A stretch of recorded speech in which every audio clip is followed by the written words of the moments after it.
Welcome to Nerds at Church, a podcast about nerdery and the Bible. I'm Pastor Kay, and I use pronouns like she and her. And I'm Pastor Emily, and my pronouns are they, them, theirs. In this episode, we'll discuss the 10th Sunday after Pentecost, also known as Proper 15 or Lectionary 20, which this year falls on August 14th. We have one content notification for this episode. We talk about oppression, divisiveness, and some victim blaming with some small examples when discussing the deep dive. Check out the episode description for links to the Bible passages and other references we make in this episode. Welcome back, Kate. It is good to have you back this week. I am delighted to be here, and I would especially like to thank Pace for stepping in and doing such a wonderful job last week. I really enjoyed getting to edit the episode between you two. You guys were clearly having a great time. Yes, many thanks to Pace. Pace was amazing, and that might, spark a co-host swap in the future. Who knows? So many possibilities, but this is a good time, actually, before we get into the deep dive, to plug that we are going to have a crossover where we, Kay and I, will be guests on, well, I'm kind of co-host, but in this case, we will be guests on the Horror Nerds at Church podcast this fall for Hocus Pocus 2, which is very exciting. It's coming out this fall. For those that is, of course, assuming Disney doesn't randomly decide to cancel it like they canceled Batgirl, but who knows? Yeah, I have a feeling that they're not going to cancel Hocus Pocus 2, but we'll see. But so for those of you who are newer to our podcast, we were on last year for Hocus Pocus. So you can, as we enter into the fall times, feel free to, we'll link to the Hocus Pocus episode of Horror Nerds at Church if you want to get excited about the new season of Horror Nerds at Church and about our guesting on it. Yes. Also, some of the best conversation I've ever had about the romance lives of Disney characters. Oh my gosh, I forgot about that part. It is an after-hours podcast. So yes, that's true. Just so you know, I would just like to state I made some perfectly reasonable points. You did indeed. You did indeed. The Hocus Pocus episodes tend to be pretty easy and pretty accessible for folks because we're the ones doing it from Nerds at Church, and Nerds at Church is intended to be. Yeah, we're not especially horror-related people anyway. Yeah. So check that out. Anyway, and now for the deep dive. Yes. This week, we are deep diving into divisiveness for our episode. Which, if you've read the readings, probably makes a lot of sense. Yes, if you've read the readings, it makes sense. Honestly, if you're a Lutheran, it makes sense. I mean, honestly, at this point in America, if you're American, even if you're not Christian, it makes sense. Basically, if you exist in the world and have... Yeah. And particularly have any aspect of your identity that is not a privileged identity. Just one. You probably understand divisiveness. Yeah. Yeah. And particularly, of course, as you might expect from a podcast like ours, we're going to be talking about divisiveness of religion. And we would like to take a moment at the top of the podcast to mention that religion itself is not just Christianity. Like, there are other religions that also experience divisiveness in this world between themselves and other religions, etc. We do acknowledge that. We are not experts. But like, some of the common ways that we might have this pop up into our lives is that when you are working with or living near people of other religions, you will bump into different food requirements, people wanting different times off of work, and often this can actually be really handy to have a diverse population because the people who don't want to work on Fridays will be happy to work on Sundays when you don't want to work, and vice versa. That kind of thing. I actually know a chaplain who does like on-call chaplaincy. Sure. He's a priest, but does on-call chaplaincy, and he and the rabbi trade off. So whenever they're on their like 2 weeks of on-call, the Sundays are covered by the rabbi and the Saturdays are covered by the Episcopal priest. It's great. Yeah. Also, one of the ways that it's divisive, right? It's no longer July, so we're no longer doing our pre-roll, but throughout July, we had a pre-roll about Roe v. Wade and the importance of abortion access and abortion rights. And that's actually one of the things that has come out a lot is for both Judaism and Islam, abortion is part of religious freedom. It is a Yes. necessary thing and an important part. And for many in Christianity, Absolutely. abortion is important as well, including Especially us. since the Bible has defined life as beginning at first breath since, 5, First 10,000 years breath. ago, depending on how you... Since that breath of God entered Yeah, the that first that too. human. Yeah.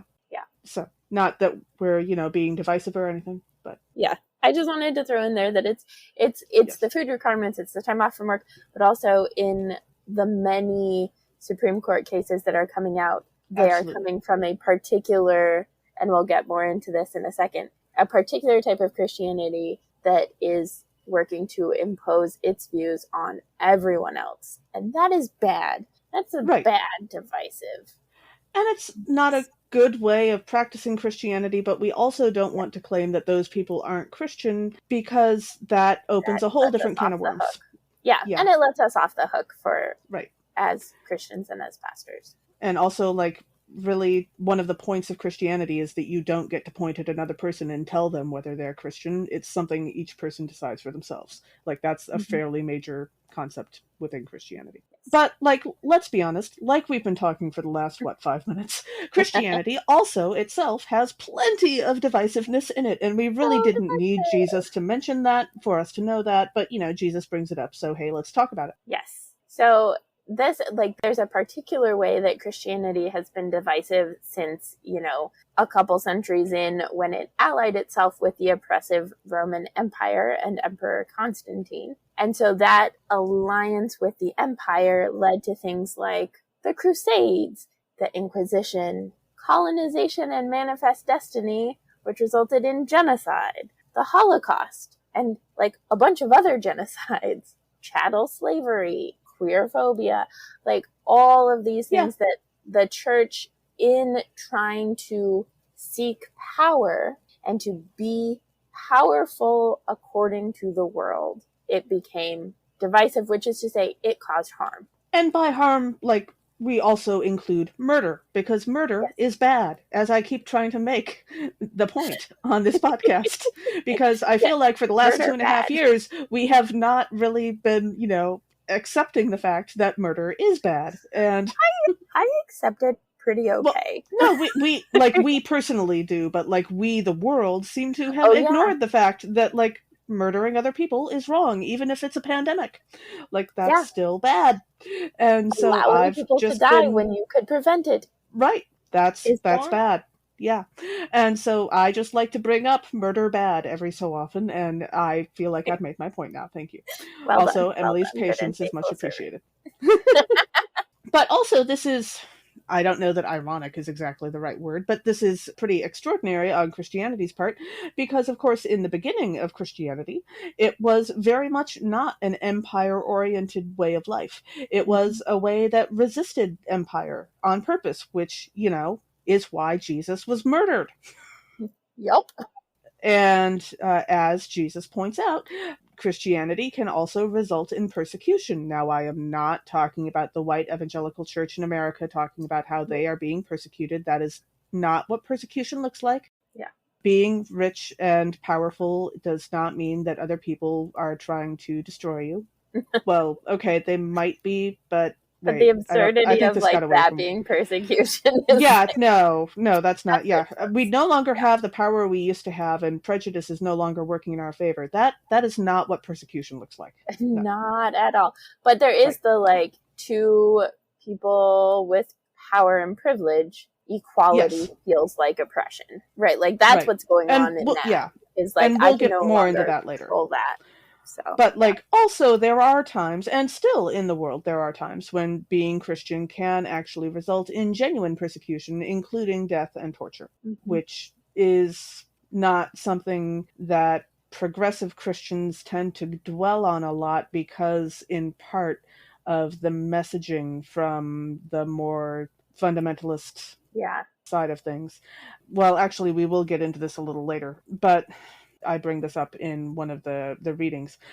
But when we talk about people who have been martyred for their faith, or who have faced true persecution for their faith, one of the things I personally, I can't speak for anybody else, try not to do, is to in any way make light of what they've gone through, and using their story for my own ends is making light of that. Like, yeah. Yeah. And like an example, right, would be Archbishop Oscar Romero, who is widely understood as a martyr. Right. Oscar Romero, who is now an official saint in the Catholic Church, and who we talked about in our Lent 5 episode, not this past year, but the year before, with Francisco Herrera. Oscar Romero was a martyr, right? He was persecuted because of his faith, and particularly because of the way his faith was in solidarity with people who are oppressed. Yes. Right? There's a connection piece there that frequently the persecution that happens is because there is some sort of justice stance taking place. Yeah. Some sort of solidarity or alignment with those who are oppressed and marginalized. And particularly when that alignment is against people who have power. Like, if there aren't people who have power in the conversation, then usually no one really cares if you're being in solidarity with people who are... Yeah, just like if there are people who are oppressed or marginalized. Usually they're being oppressed and marginalized by somebody, yes. But, like, it's also about working against a larger power. Yes. And that's usually what gets you in trouble. Yep. So... as far as divisiveness goes, both Emily and I are, of course, members of the ELCA, a Lutheran denomination, which likes to claim that it is what we call a, quote, big tent church. You can't see the air quotes I'm making, but Emily can testify. Hopefully you can hear them in her voice. Yes.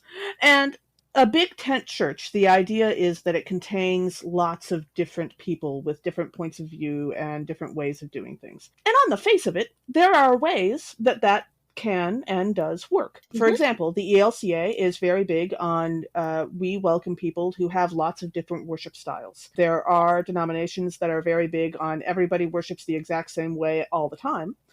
We are not like that. We are quite happily contain congregations that are very traditional and congregations that are very contemporary. We have also congregations those are that false binary. Well, yes. We are constantly trying to encourage congregations to be more multicultural in their worship, but we're really bad at it. But we try. Some congregations are really different worship styles are one way that we actually can be a big tent church and contain multitudes, you might say. Right. That's High fine. church, which is all the smells and bells, incense and fanciness. Processions and the really excellent hats. Yes. And low church, which is frequently everybody wears jeans. Everybody wears jeans. And no fanciness. And, like, there might be hats, but they're usually pretty ordinary worship hats. Band kind of things. Yeah. One of the other ways that it happens is in polity. You can have a whole diversity of different polities, which is like the organizational structure of a church or a denomination. And those can work together. For example, the Episcopal Church has a very hierarchical polity. That's how they work. And it works for them. The Presbyterians have a very congregational polity. Decisions are made. It takes a little bit longer, but I think it's actually one of the best ways to make decisions. And it works for them. Yeah. The ELCA is a merger, and so we had predecessor denominations that were hierarchical like the Episcopalians and that were congregationalist like the Presbyterians. And we could have said, hey, let's take the best of both worlds and make something cohesive. Instead... Or we could have said, you guys both know how you work and you seem to have that sorted out. So, like, let's stick with your organizational structures and we'll just have parallel structures and we won't worry so much about the geography. Like, that would have been complicated, but we could have done it. But no. Yes, we could have done either of those. Instead, what I like to tell people is we took the two different strategies, mashed them together, and then picked out the worst of both worlds. So we're working on it. We're working on a lot of things. Hopefully we're working on it this week, in fact. One would hope, yes. We'll see. More about that later. There's also different ways that congregations and judicatory bodies, which is like the regional bodies, operate in terms of virtual versus in-person. For example, I grew up in the Rocky Mountain Synod, and so we were on the forefront before the pandemic of figuring out how to gather virtually because it's 4 states and El Paso, Texas. Is the synod. And so it takes up a lot of space and it's expensive and difficult to get everybody together. And so virtual meetings were a thing that were happening before the pandemic even started compared to maybe the metropolitan Washington, D.C. synod, which is the DC metro area where everybody's a lot closer together. So it's a lot easier. Although driving is still, very unpleasant from what I understand.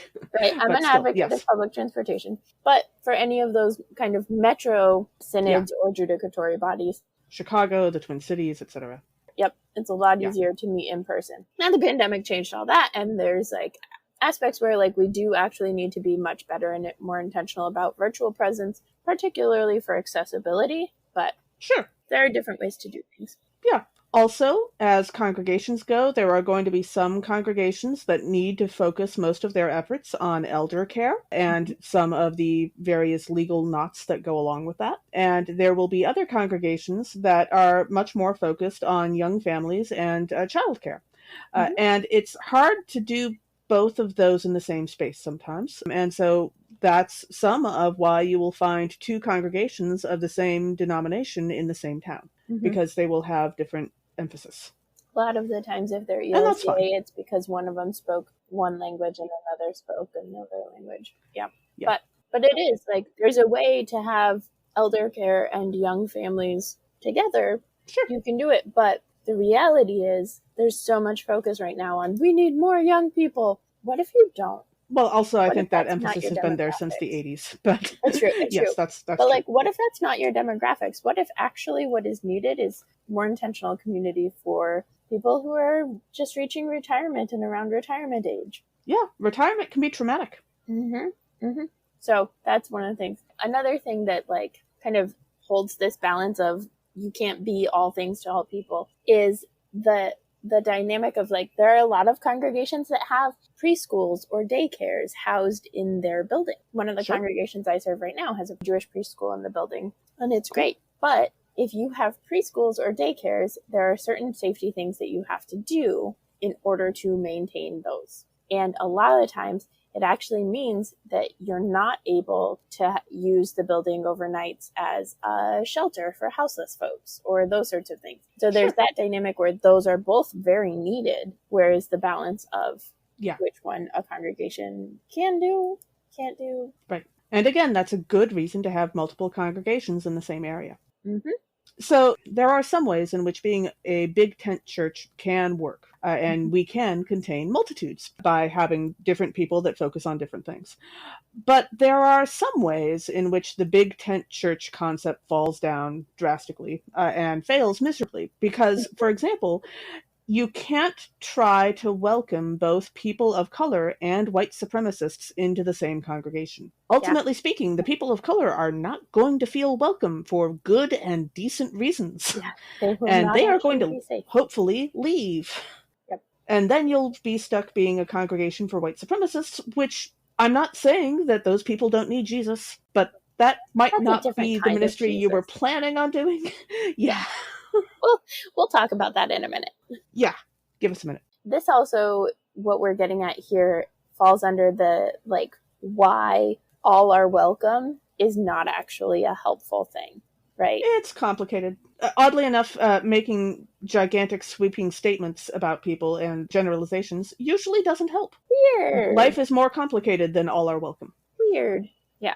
But so if a congregation, I know as a queer person, if a congregation says all are welcome, I'm not going to believe it. Because if someone who is transphobic, if there's a TERF or a transphobe or a queerphobe who is welcome and who is perhaps running the place, say what they want, right? Yeah. I'm not welcome there. It's not a safe place for me. And especially when it comes to worshiping communities and communities of faith, it's really important to be careful about that because there is so much trauma that people have already experienced from the church writ large, not to mention any individual experiences with congregations, that if you're going to try to welcome LGBTQIA plus people, you have to actually do the work to make sure that it will be as safe as possible and as welcoming as possible.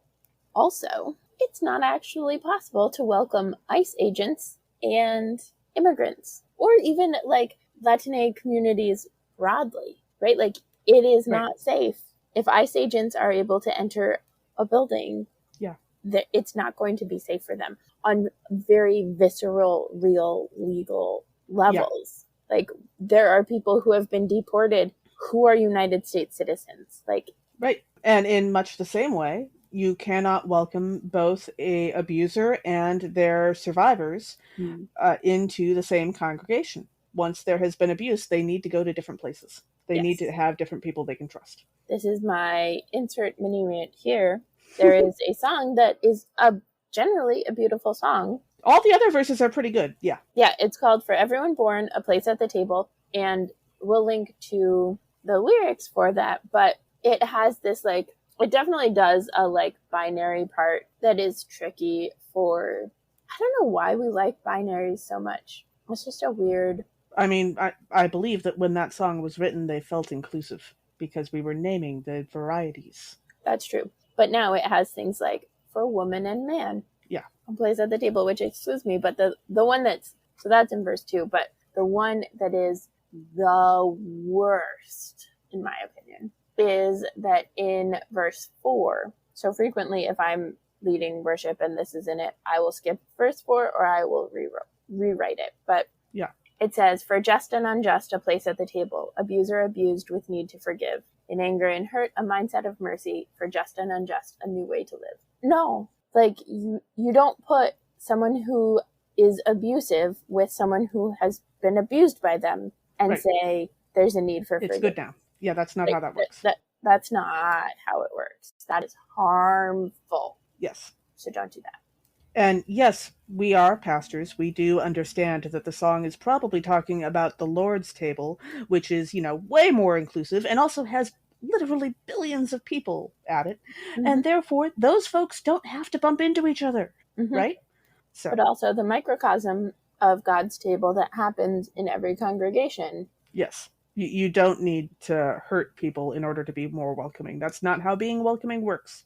Mm-hmm. Speaking of which, as the United States is currently on a bit of a union explosion, which is pretty awesome to watch, you're probably also going to have a lot of trouble welcoming both union members and, say, people who work for the Pinkertons, which is a detective agency that has been renowned for breaking strikes for several decades, if not actually a couple of centuries by now, because they date back to the 1800s. Oh, wow. It's a long history. Oh, did you ever see Butch Cassidy and the Sundance Kid? That's who's chasing them. No, I did not. It is a fun movie. I do love Robert Redford and Paul Newman, but not just Pinkertons, also strikebreakers in general, but it's going to be awfully difficult to pull that off.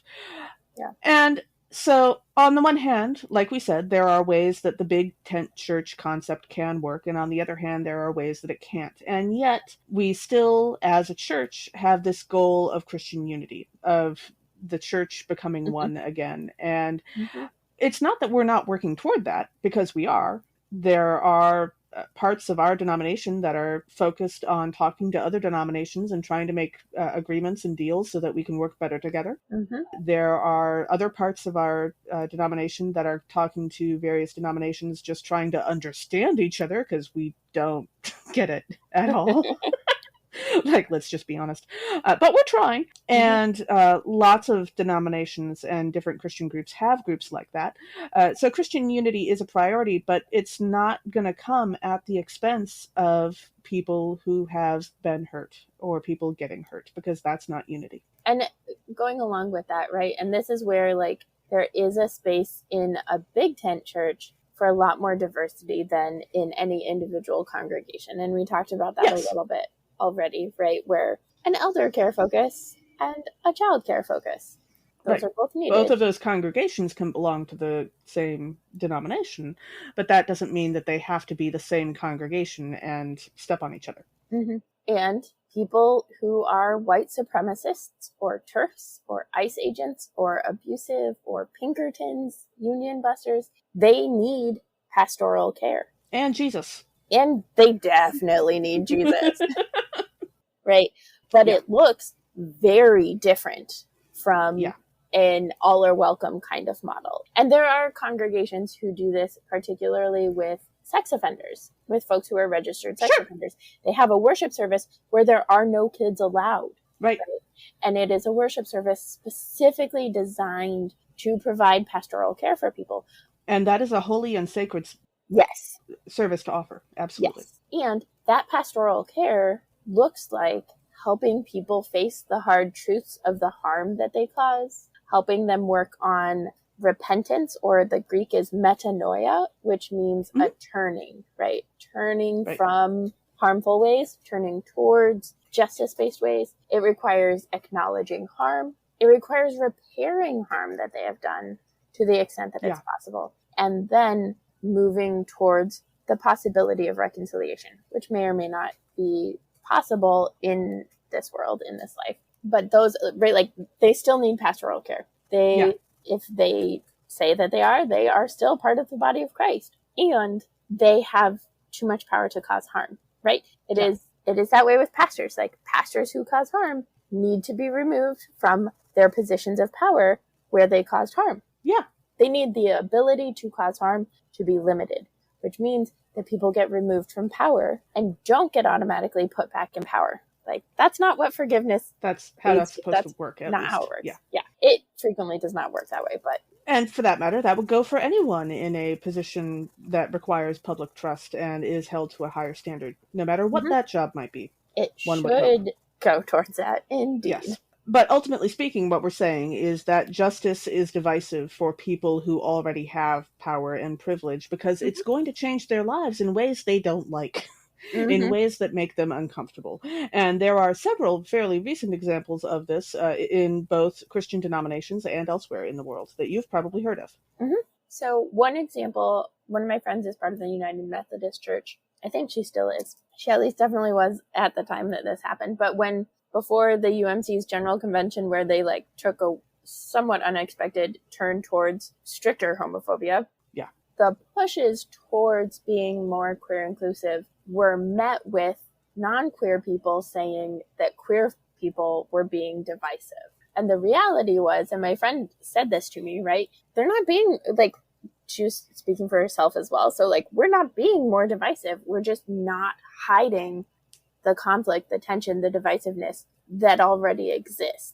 We're bringing it out into the open, right? Because it already exists. When people are excluded, when people are marginalized, when people are oppressed, there is divisiveness there. It already exists. It's just hidden. Yeah. Not letting it stay hidden is not being divisive. It's helping to address what is going on so that it can be resolved. The divisiveness is the oppression, not the people talking about it. Yeah. A lot of this actually does go right back to Brene Brown and having good boundaries, doesn't it? The more we talk about this, the more I realize that. But another example, which I don't know if it was as big a thing on other social media platforms, but I've been hearing about it a lot on Twitter lately. The Anglican Church, which is to say the Church of England in the UK, recently had something called the Lambeth Conference, which, as I understand it, is a conference that the bishops of the Church of England are required to go to, and then they also invite other folks from the Worldwide Anglican Communion to attend as well. Which includes Episcopalians. Yes. For folks in the U.S. Right. And so there were a bunch of people there from different places. And at this conference, there were some bishops, I believe, from the Church of England, who refused to take communion in the larger group present because there were people who were LGBTQ plus or just people who were queer affirming who were there, and they did not want to take communion with those people. And yet somehow these bishops who were refusing to take communion with these other people who were also invited to this conference were not the ones being framed as the ones being divisive. They were framing things as though they were the ones who were being normal and not weird and not being divisive, and yet they were the ones saying, nope, not at our table. Yep. But most of the people there were perfectly happy to take communion together and just kind of ignored those guys. Yeah. I mean, it's to their own detriment, right? Okay, starve yourself from communion. Yeah. Okay. Also, part of this, why it's been such a big deal this time around is precisely because people were told, and the assumption was that it wasn't going to be about LGBTQ stuff. It was going to be about other stuff, which there's plenty of to talk about. And then certain folks brought in queer stuff and so, at the last minute. And because heaven forbid we not argue about queer people today. Yeah. Speaking of, the ELCA is actually about to have our church-wide assembly this coming week. Which is our national decision-making group that happens once every few years. Yes. It happens every 3 years, and it is the highest legislative body of the Evangelical Lutheran Church in America. And there's a lot that is going to happen. You can definitely follow stuff on social media. I believe the hashtag this year is hashtag ELCACWA, which stands for Churchwide Assembly, that last part. Okay, that's fine. That's what the assembly has been saying that they're going to tweet under. That's cool. They didn't tell that more broadly. So I have seen hashtag CWA 2022. Yes, I've seen that too. They answered a friend's tweet, but apparently still haven't announced.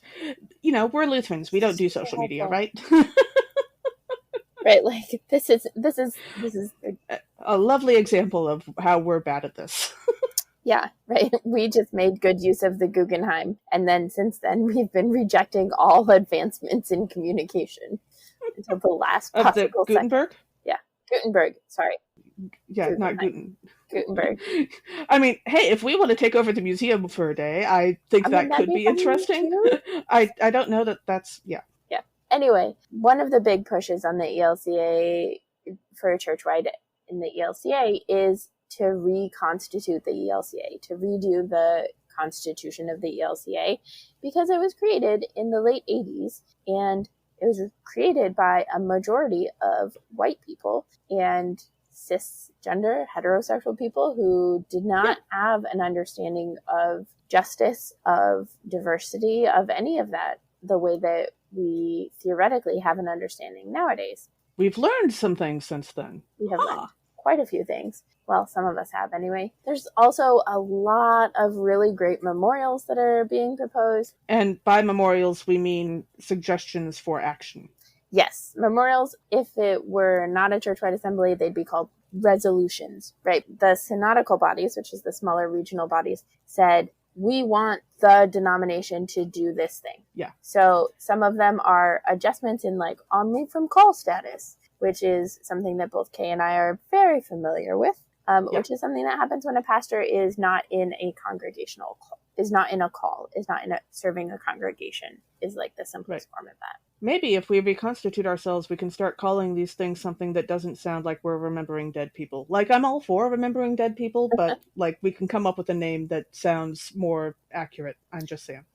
We could do better, for sure. But so there's those sorts of memorials. There's memorials around justice, around racial justice, around environmental justice, around human sexuality, all sorts of stuff. And there's a committee that looks at all the memorials and then says, this is our recommendation for each of the memorials. And there are some memorials where the recommendation is no, because it would cost too much. And that's okay, on leave from call status is being used as a disciplinary tool, which is not what it's intended for, in a way that there's no possibility for people to push back against it or appeal. No accountability process. No accountability process, right? And it would cost $45,000 to change, which, to me or Kay or perhaps most, if not all of our listeners, is probably a lot of money.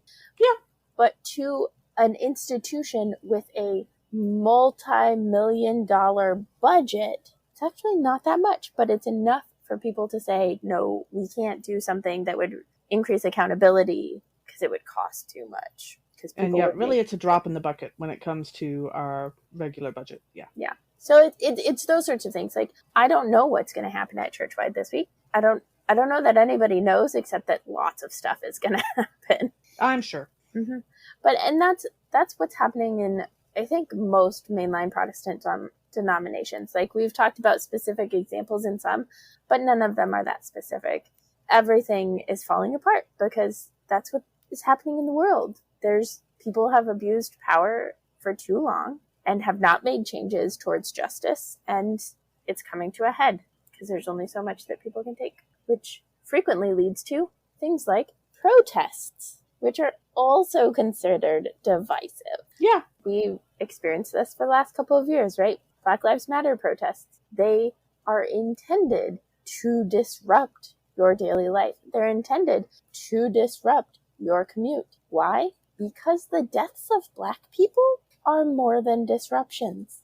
Yeah. Right? When protests disrupt, it is actually an invitation for those of us who are being disrupted to reflect on, okay, if this minor inconvenience is really annoying to me, what is the actual issue that they're talking about, and how much bigger is that? Yeah. And we're not always good at it, especially white people. We're not always good at doing that self-reflection, but it's an important part of when we interpret something as divisive. It is always important, and this is, I think, part of what we're getting at, right? Is when I witness or experience something and think, ooh, that's divisive, or ooh, I don't know, the first step is to then look at myself and say, what is it about me that is making me think this is divisive? Is it because this is something centering Black people, centering people of color? Do I think it's divisive because I have power or privilege in this area and it feels threatening to that power and privilege? That's how, like, disruptions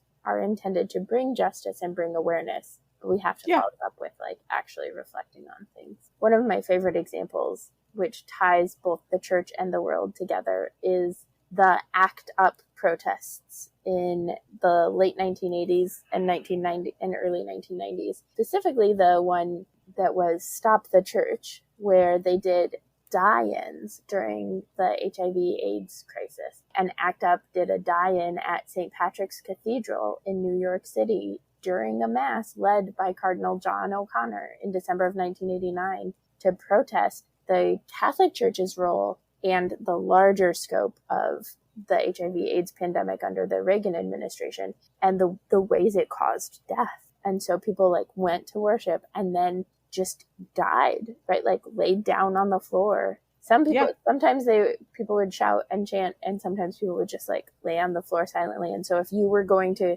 go for communion, like, if they were going to try and proceed as usual, you would have to literally walk over bodies to get to communion. And it was really powerful, right? Protests are supposed to be disruptive and divisive. Right. Because that's what they're for. Mm-hmm.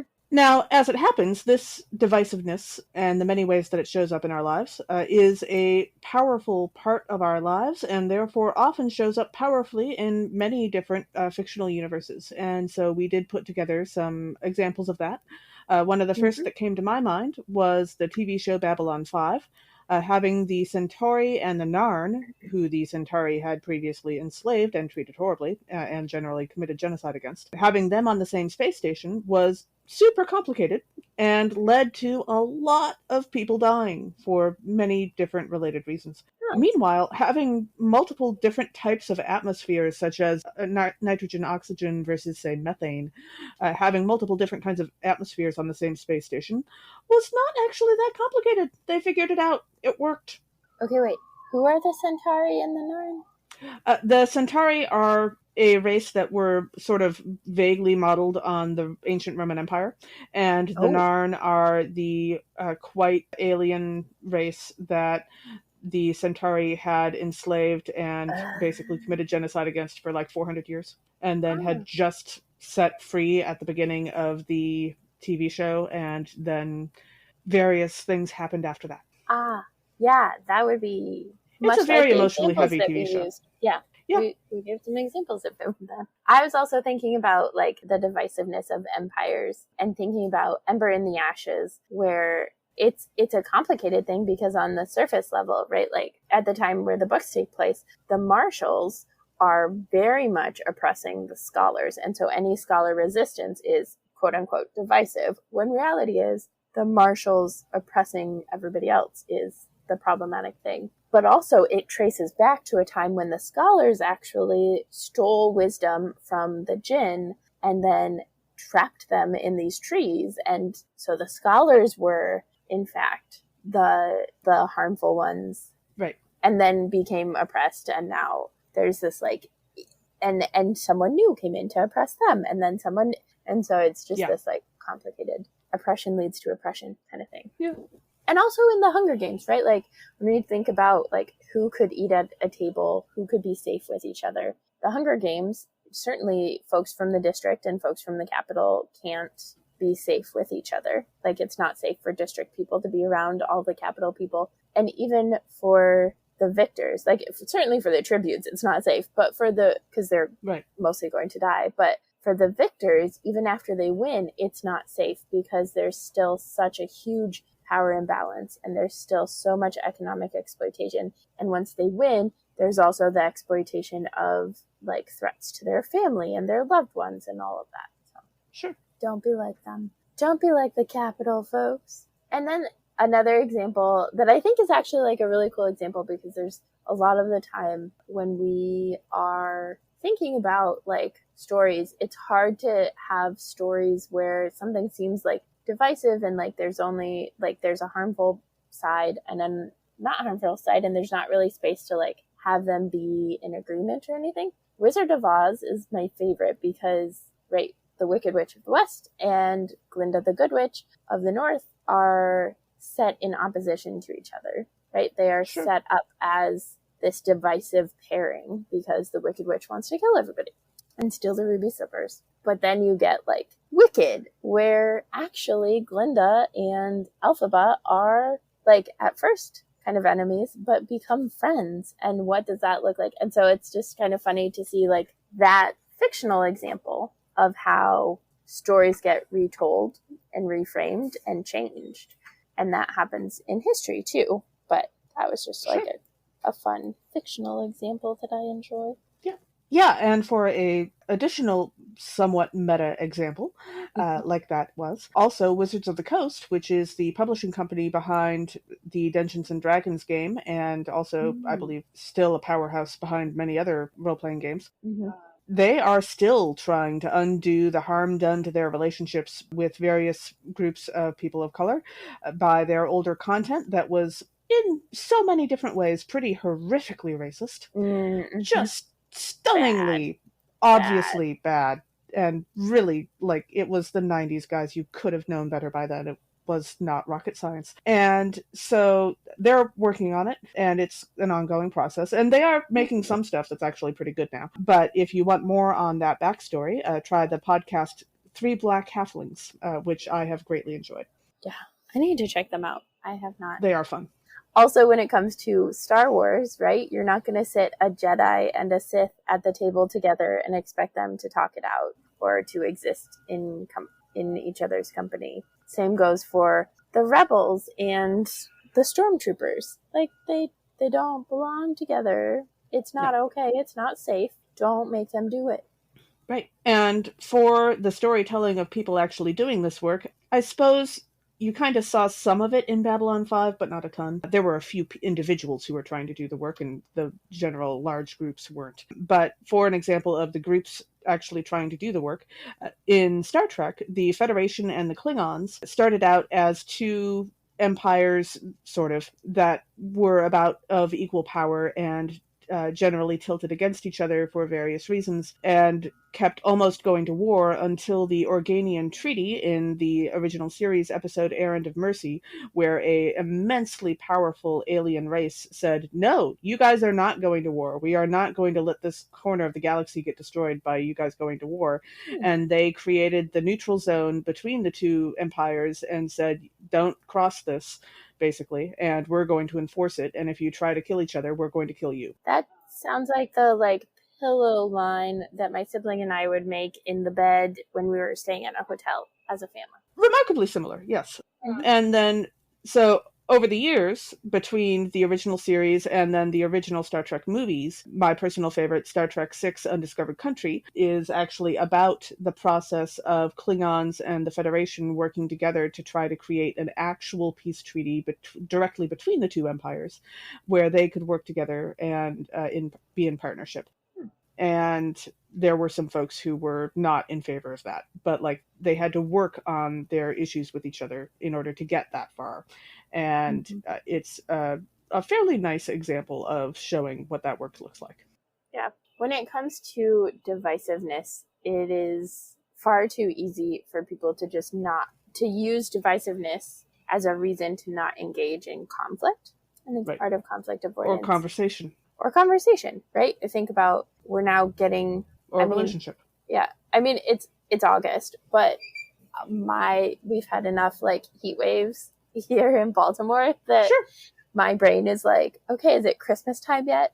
Can I start playing Christmas music and watching Christmas movies? But we're getting towards those times when people gather, sometimes with people who have very different political beliefs. Like it's hard to navigate how divisiveness works, right? When to challenge harmful beliefs and statements, and when to let it go, but also when to just not go anymore, right? And different people will figure out different ways of doing that. And depending on your position of power and privilege, like that impacts it, right? The more power, the more privilege, the more risk that needs to be, that like is expected if you want to be in the realm of somebody considered an ally or a co-conspirator. Yeah. But when we talk about divisiveness, we're talking about it specifically because it needs to not be an excuse. We're talking about it because we want to talk about stuff, because it's important to talk about conflict. It's important to address it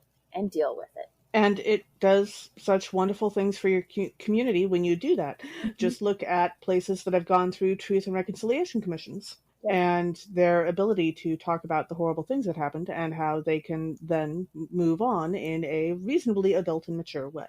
Yeah, that's one of the gifts of like building an inclusive church trainings, which is the process for congregations to decide to be open and affirming, reconciling. Each denomination kind of has a different version of it. Yeah. But it is geared where you are intentionally having conversations about queer inclusion, about what it means to welcome people, about what it means to belong. And that strengthens the community to be able to have those hard conversations about other topics. Also, it just strengthens the community in their care of each other, because they get to know each other more deeply through that conflict and through that tension. Sure.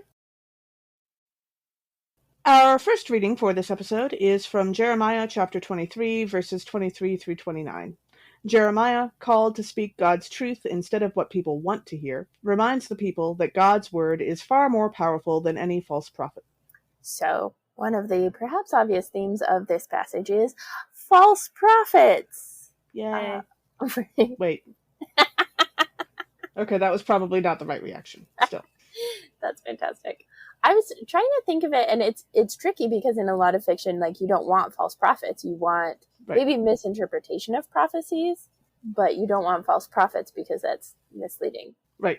But I was thinking about Battlestar Galactica, and it's like several times in, but Gaius Baltar ends up having like this following, and people are like lifting him up as like this really important. And he like spends almost all of the show, like the whole series, just being self-centered, and he's kind of a snake.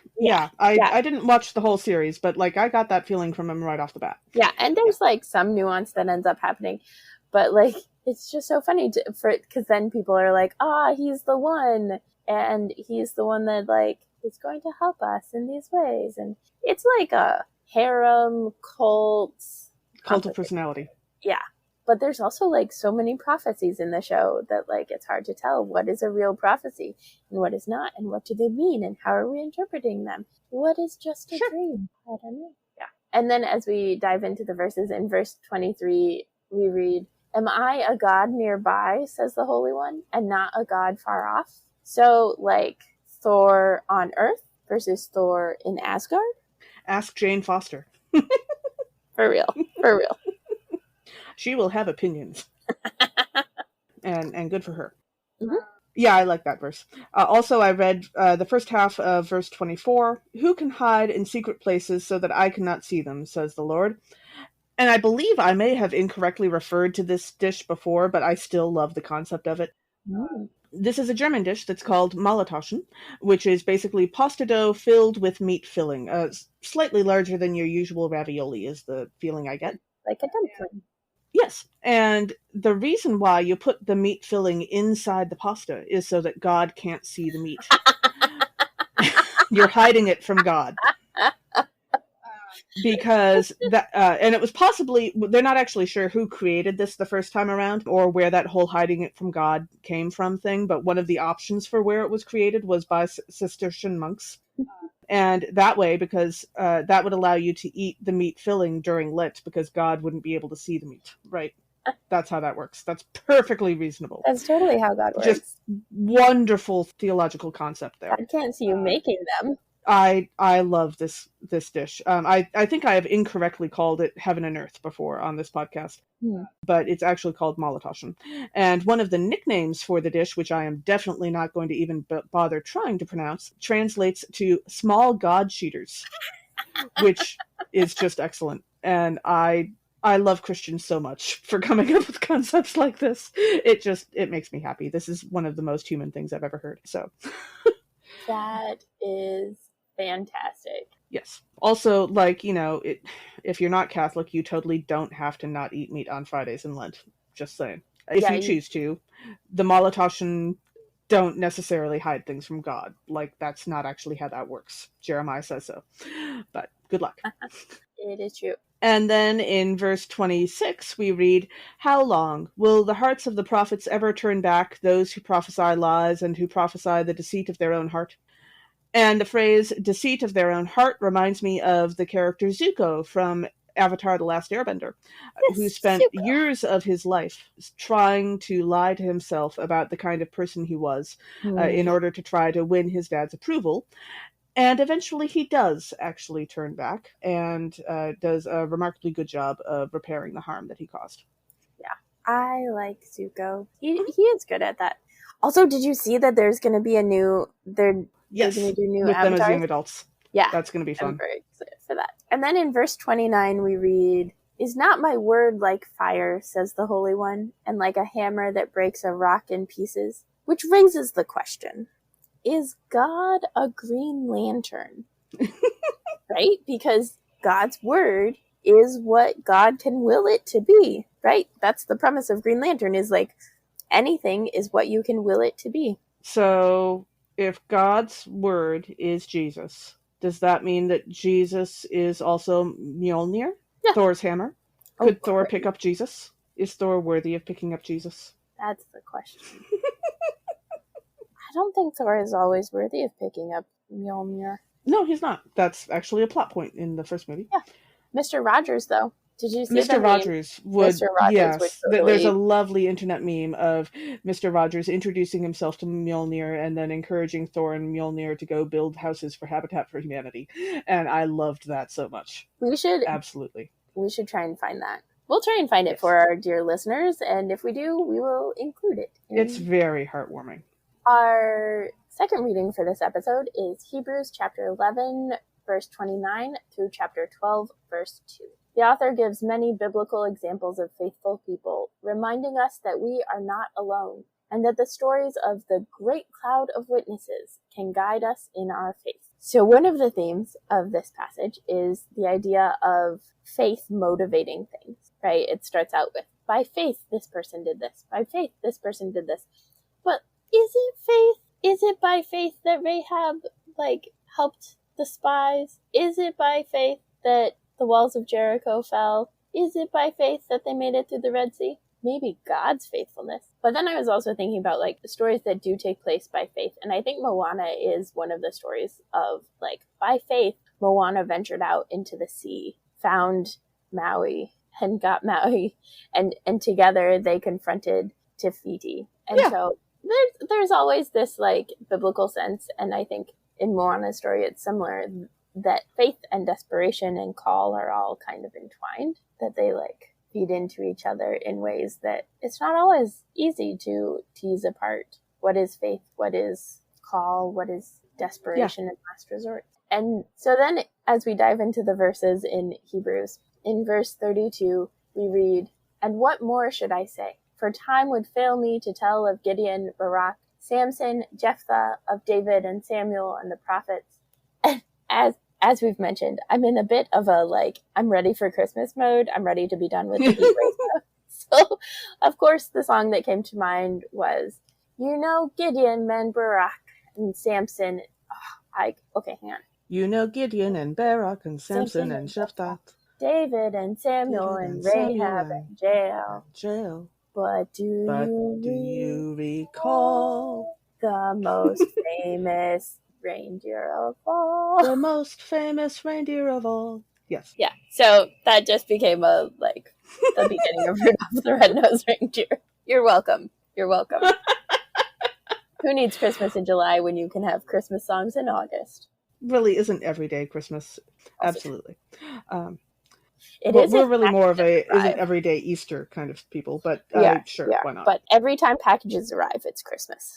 And then in verses 34 and 35, we read, "Who, through faith, conquered kingdoms, administered justice, obtained promises, shut the mouths of lions, quenched raging fire, escaped the edge of the sword, won strength out of weakness, became mighty in war, and put foreign armies to flight." So this is a list of very different things that people's faith have led them to do Mm-hmm. over the, presumably centuries. And I have to think that shutting lions' mouths seems like a very different skill set than, say, putting armies to flight, like zookeepers versus generals. Okay, sure. Yep, yep. God needs both of those, I guess. But the same faith might lead people in very different directions. Just like, for example, the same set of childhood experiences led Clinton Barton, also known as Hawkeye, and his brother Barney, who eventually became a rather famous criminal, in very different directions. So that's a thing that happens. Yeah, that's a big difference. Yeah. And then also in verse 37 we read, "They were stoned to death, they were sawn in two, they were killed by the sword, they went about in skins of sheep and goats, destitute, persecuted, tormented." And this chunk of the passage is, emotionally speaking, kind of a lot. That's putting it gently. Well, yeah, but passages like this have been misused to scare people over the years. But I don't think that's why the author of Hebrews is putting this passage in. Like, the author of Hebrews is not saying to these other Christians, "You guys are a bunch of wimps. Look at the horrible things that all these other Christians did." No, that's not the author's reason for listing these horrible things that Christians have gone through. Although, like, going about in the skins of sheep and goats, I don't think wearing leather is up there with being persecuted and tormented, but whatever. Right. Well, and sheep and goats Unless they were aren't vegans. leather. I don't. Well, yeah, it's not ideal. So that seemed weird. Yeah. But I'm sure that's like a reference to the Nazarenes or something like, or John the Baptist or something like that. Yeah. I think ultimately the reason why the author includes this list of things that Christians have been through is that they're asking that we remember how seriously various historical Christians have taken their faith, in the hopes that we would take it seriously too, right? Like, yeah. And I don't think it's just Christians, right? Because, like, shutting the mouths of lions is like Daniel in the lion's den. So yes, absolutely. A lot of Jewish, faithful Jewish. Yeah, if this is what God has done, if this is where God has led people, then you should take your faith seriously too. Mm-hmm. And that reminds me of how in Babylon 5, these stories from Jakar's people, the Narn, often reminded the rest of the people on the space station, how important the mission of the station, which was to bring people together, different kinds of peoples together, was. Because when Jakar would tell those stories, it would emphasize the many trials that the Narn had been through in order to achieve that in the first place. And therefore, that goal needed to be taken seriously. And then in chapter 12, verse 1, we read, "Therefore, since we are surrounded by so great a cloud of witnesses," and there's more to the verse, but that's the part that I love. And sure. It just made me think of in Black Panther, they when they eat the herb, they go to this other astral plane, and it's the ancestral plane, and there's this big tree of panthers there. And that just is such a beautiful image of the great cloud of witnesses. Yeah. And then our gospel reading for this Sunday is from Luke chapter 12, verses 49 through 56. Jesus reminds the disciples that the power of God's word can divide people and families, and that the road they face will not be easy. So one of the themes in this passage is, unsurprising, division. As we talked about in the deep dive, right? The revealing of injustice, the division that is already present is what Jesus is talking about, right? There's a sense of Jesus saying, "I'm going to bring this," but reality is it's bringing into the open. And so it reminded me of in Battlestar Galactica, when the workers on one of the ships that does the most hard labor complains about the work assignments. And it's this really interesting thing, because all of the ships just escape this massive Cylon trying to destroy everybody. And so people are just on the ships that they're on, and then it becomes just that people are working on those ships, and the children of those people work. It's so siloed that if your parents worked the lowest level jobs, that's all you could ever hope for. And so they push back against that. They're like, no, this is not how it should be.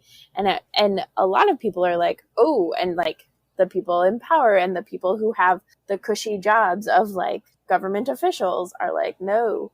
And then they're like, okay. Right? The conflict, the tension was already there, but finally they had enough and they were like, no, this has to stop. And eventually it did. And there started to open up some different ways of having jobs and advancement and education and stuff in the midst of fleeing Cylons. Social mobility is the phrase. Yeah, that's it. Social mobility. Yeah. And then we read in verse 49 that Jesus says, I came to bring fire to the earth, and how I wish it were already kindled. Well, don't worry, Jesus, because we have that handled. Climate change is here. Oh, wait, that's not what you meant. Oh, well, we tried. See, and I read that verse and I was like, yes, I love fire. Fire is wonderful. It is great for battling vampires, for sure. But it clears the forest floor. It creates new habitats. It kills disease. And it can spark a new generation of vegetation. Because there are some seeds for trees that only open and only germinate once there's been a fire. And we'll include a link where you can learn more about how awesome fire is. But yeah, climate change, bad. Yes. And then in verse 53, we read, they will be divided, father against son, and son against father, mother against daughter, and daughter against mother, mother-in-law against daughter-in-law, and daughter-in-law against mother-in-law. And I was thinking to myself, for two of these relationships, I can think of well-known biblical examples that this idea goes directly contrary to, right? Mm-hmm. Faith united Ruth and Naomi, who were mother-in-law and daughter-in-law. It didn't divide them. Mm-hmm. And also it united several various pairs of fathers and sons in the Bible, although not all of them, to be fair. Some of the patriarchs did not have the world's greatest relationship with their kids as a result of faith or as a result of their very weird conversations with God. I'm looking at you, Abraham. I was going to say Abraham. It was complicated, but it still did bring together several fathers and sons in the Bible, other ones. Mm-hmm. But we don't get a lot of mother-daughter relationships that are illustrated in the Bible, or mother-daughter relationships that are specifically strengthened by faith. Much like how in several major sci-fi and fantasy series, those relationships also seem to be strangely missing from the landscape. Funny how that works. It's almost like misogyny is part and parcel of how these stories get told. Uh-huh. Also, though, there is in my imagination Moses' mom and Miriam, Moses' sister, right?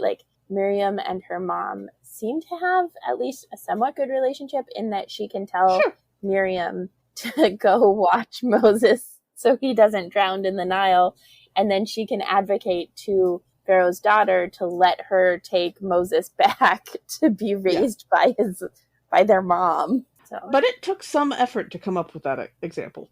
I mean, whereas the other ones... there are multiple examples of the father and son ones. But women just don't have as prominent of a role, right? Many books of the Bible would not pass the Bechdel test. Yeah.